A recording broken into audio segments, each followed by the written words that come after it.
Hello मेरे प्यारे बच्चों, इस वीडियो में हम लोग बात करने वाले हैं उपसा संयोजक यौगिक जो चैप्टर है उसमें जो पिछले वर्षों में बहुविकल्पियां हैं क्लास 12th में यूपी बोर्ड के, उसे हम लोग सॉल्व करेंगे। तो पहला क्वेश्चन यहाँ पर है कि COEN का होल्ड है Cl2Cl में CO की समन्वय संख्या है।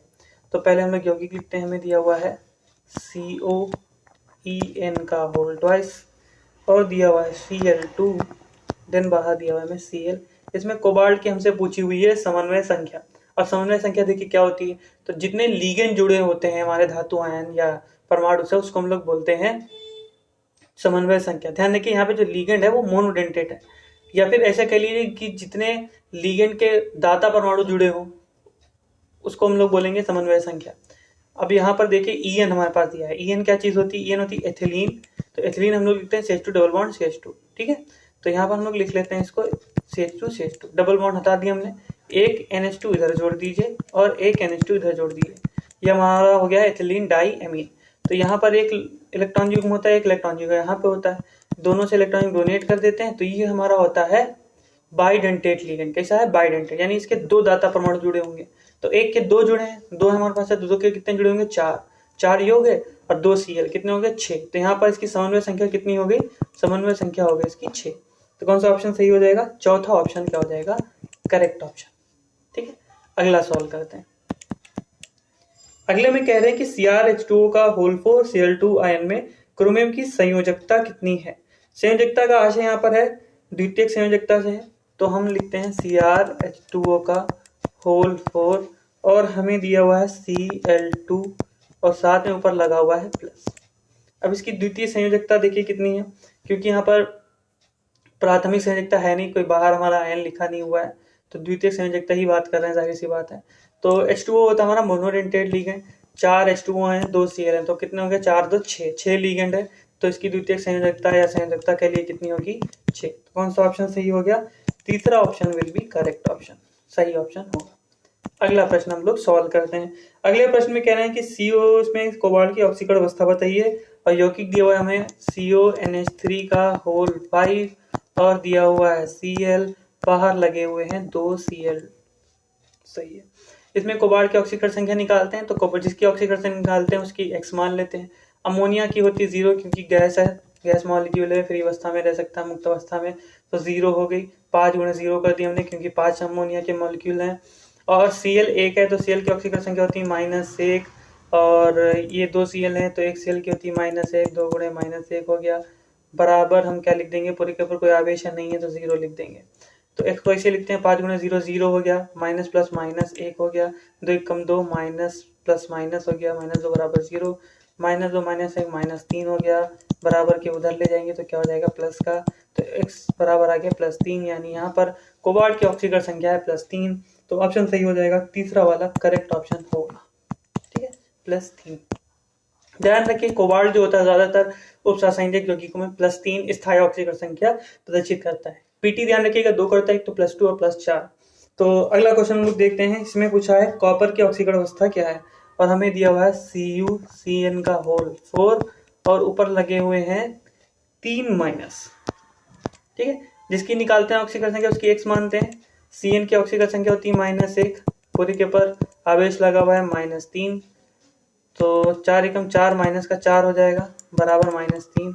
अब 4 से गुणा क्यों किया है? क्योंकि Cn 4 है, और -4 उधर ले जाएंगे, क्या हो जाएगा? प्लस का, -3, 4 से 3 का कितना हो जाएगा? 1 प्लस का। तो यहाँ पर कॉपर की ऑक्सीकरण संख्या कितनी है? +1, यानी तीसरा ऑप्शन क्या हो जाएगा? Correct option. ठीक है, अगला सॉल्व करते हैं। अगले में कह रहे हैं निम्नलिखित में कौन सा आयन उपसंयोजक यौगिक नहीं है? कौन सा आयन उपसंयोजक यौगिक नहीं बनाता है? तो कौन सा आयन उपसंयोजक यौगिक नहीं बनाएगा? जो आयनिक यौगिक क्या होगा? स्थायी बनाएगा। तो यहाँ पर हमें ऑप्शन दिया है Na+, तो Na+ हो या फिर हम बात करें Al3+ की, ये जो होते हैं इनके आयनिक यौगिक क्या होते हैं? बहुत ज्यादा स्थायी होते हैं। हम जानते हैं जो ज्यादा स्थायी होगा आयन चाहेगा हम उधर जाए, तो ये दोनों क्या होंगे? आयनिक यौगिक बनाते हैं। तो कौन सा सही हो जाएगा? Na+ दिया, Na+ सही होगा। और बाकी हमारे पास D ब्लॉक के दिए हैं, तो D ब्लॉक तो उपसंयोजक यौगिक बनाते ही हैं। कौन सा अगला दिया है? कौन सा धन आयन अमोनिया के साथ एमीन संकुल नहीं बनाता है? तो यहाँ पर Al3+ दिया है, हमने देखा Al3+ जो होगा आयनिक यौगिक बनाएगा। ये एल्यूमिनियम हाइड्रोक्साइड बनाना ज्यादा प्रेफर करता है, क्योंकि ये अमोनिया के साथ इसलिए विक्रिया नहीं करता क्योंकि इसका जो लैटिस ऊर्जा है, जालक ऊर्जा जिसको हम बोलते हैं, इसकी यहाँ पर ज़्यादा है, ये आयनिक यौगिक ज़्यादा स्थायी बनाता है, तो इसलिए ये आयनिक यौगिक बनाएगा, अमोनिया के पास नहीं जाएगा कि एमीन कॉम्प्लेक्स हम बनाए। ठीक है, तो कौन सही हो जाएगा, Al3+। अगला ऑप्शन दिया हुआ है 7वां, अगला दिया हुआ है, तो इसमें कौन सा सही हो जाएगा, ऑप्शन छठे का हो जाएगा, दूसरा ऑप्शन करेक्ट हो जाएगा। ठीक है, अगला देखते हैं हम लोग 7वां प्रश्न हमसे कह रहे हैं निम्नलिखित वर्ग समतलीय यौगिक में कौन सा समपक्ष एवं विपक्ष समआवयवी के रूप में होता है। तो समपक्ष विपक्ष क्या होते हैं, तो जैसे मान लीजिए कोई एक यौगिक है, उपसंयोजक यौगिक, अगर इसमें एक जैसे यौगिक इधर तरफ आ जाए, ऐसे आ जाए, तो इसको हम लोग बोलते हैं, इस फॉर्म को सिस बोलते हैं। और अगर मान लीजिए यही एक दूसरे के डायगोनल पे हो, इसको विकर्ण हम लोग बोलते हैं, तो इसको हम लोग बोलेंगे ट्रांसरूप। ठीक है, तो ये सिस समपक्ष हो गया, ये विपक्ष हो गया। तो Ma2B2 टाइप जो होगा, तो यानी तीसरा ऑप्शन हमारा क्या हो जाएगा, सही, ये सिस और ट्रांस के रूप में हमें मिलेगा। देखिए ये A2 हो गया, ये B2 हो गया। अगला प्रश्न देखते हैं। अगला हमसे कह रहे हैं निम्नलिखित में से कौन सा रंगहीन संकुल बनाता है। हमने अभी देखा था पिछले हम लोगों ने डी और एफ ब्लॉक जब सॉल्व किए थे कि वहां पर अगर D10 है और D0 है, तो इनमें डी संक्रमण संभव नहीं होता है, डी संक्रमण नहीं होगा। क्यों नहीं होगा, एक बार और देख लेते हैं। डी संक्रमण होता क्या है, तो जो डी कक्षक होता है दो भागों में टूटा, अष्टफलकीय में इस तरीके से टूटता है और चतुष्फलकीय में इस तरीके से टूटता है। ठीक है, ऊर्जाएं ऊपर नीचे होंगी थोड़ी बहुत। तो अगर देखिए इलेक्ट्रॉन यहाँ से ऊर्जा ले और यहाँ चला जाए, और जब वापस आएगा तो कुछ ऊर्जा उत्सर्जित करेगा। ठीक है, और जो उत्सर्जित की गई ऊर्जा होगी उसके जो कॉम्प्लीमेंट्री लाइट होगी उसके कलर का हमें दिखाई देगा। ठीक है, कॉम्प्लीमेंट्री को हिंदी में पूरक बोलते हैं। तो ये हो गया, इसको हम लोग बोलते हैं डी संक्रमण, क्योंकि ये डी से निकला और डी में चला गया। लेकिन अगर मान लीजिए ये पूरा भरा हो, ये डी कक्षा पूरे भरे हो, ये D10 हो गया, तो इलेक्ट्रॉन ऊर्जा ले तो लेगा लेकिन जाएगा कहाँ ऊर्जा लेकर, तो इसीलिए यहाँ पर डी संक्रमण संभव नहीं होगा। वहीं अगर हम इसमें देखें जो कि D0 है, जब इलेक्ट्रॉन ही नहीं तो ऊर्जा कौन लेगा। ठीक है, तो जो D10 होगा और D0 होगा, इसमें डी संक्रमण नहीं होगा। जब डी संक्रमण नहीं होगा तो ये रंगहीन बनाएंगे यौगिक। इसमें ऑप्शन में हम लोग देखते हैं, तो ऑप्शन में अगर हम लोग Zn का होल 4 2+ देखें, NH3 का होल 4 2+, तो यहाँ पर Zn की ऑक्सीकरण संख्या निकालें, जिसकी निकालते हैं उसकी x मान लेते हैं। अमोनिया मुक्त अवस्था में रह सकता है, इसकी होती है ऑक्सीकरण संख्या 0, ऊपर +2 लगाए तो +2 लिख लेते हैं, 4 × 0 0 हो जाएगा, तो x बराबर आ जाएगा +2, यानी यहाँ पर Zn की ऑक्सीकरण संख्या है +2। ठीक है, Zn का परमाणु क्रमांक होता है 30, ये हमें मिलेगा आर्गन 18, 4s मिलेगा और फिर मिलेगा 3d, तो 4s2 हो जाएगा, 3d 10 हो जाएगा। ठीक है, 18 2 20 10 30 हो गया। तो अगर हम Zn के ऊपर 2 प्लस लगा दें तो यहाँ से 2 इलेक्ट्रॉन उड़ जाएंगे और हमें मिलेगा 3d10, और जो 3d10 है यानी डी पूरा पूरा भरा हुआ है, तो डी संक्रमण नहीं होगा, डी संक्रमण नहीं होगा तो यौगिक हमारा क्या होगा, रंगहीन। तो दूसरा ऑप्शन क्या होगा, Zn का होल 4 2+ क्या होगा, हमारा रंगहीन यौगिक होगा। तो दूसरा ऑप्शन करेक्ट हो जाएगा। अगला देखते हैं। अगले ऑप्शन में कह रहे हैं कि जटिल यौगिक, और यौगिक हमें दिया हुआ है FeH2O का होल 5 और NO दिया हुआ है, अब बाहर लिखा हुआ है SO4। ठीक है, में Fe के अयुग्मित इलेक्ट्रॉनों की संख्या है, Fe के अयुग्मित इलेक्ट्रॉन निकालने हैं हमें। तो अगर हम लोग NO को +1 के रूप में कंसिडर करें, ठीक है, तो यहाँ पर इसकी ऑक्सीजन संख्या +1 होगी, इसकी निकालेंगे ऑक्सीजन संख्या, तो X को मान लेंगे।